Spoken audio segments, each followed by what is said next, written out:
In Genesis chapter 1 verse 26, God said, let us make man. Now remember, he had created other entities. There were principalities, there were dominions, there were angelic functionaries already.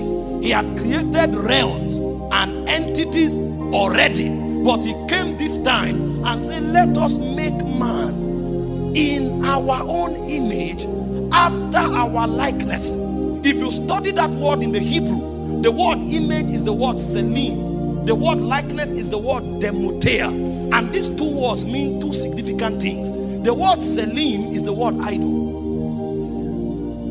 And you know what an idol is?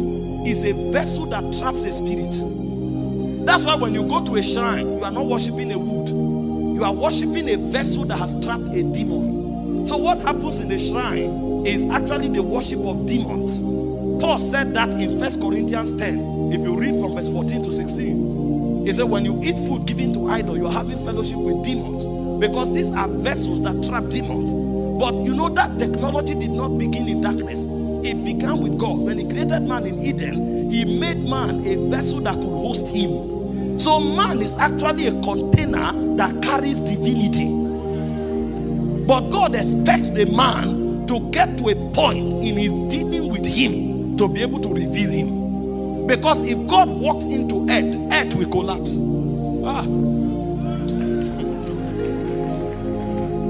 When he decided to reveal a measure of himself in Sinai, everybody fainted.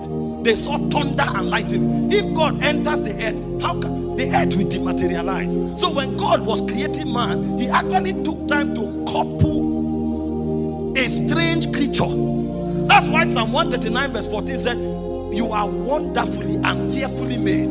Because the world can't contain God. Even heaven cannot contain God. The Bible said the throne of God is in heaven. He said the earth is his footstool. So heaven and earth combined can't contain God. So whatever it is that God did to man, that man is able to host God, means man may be walking on earth, but is bigger than heaven and earth.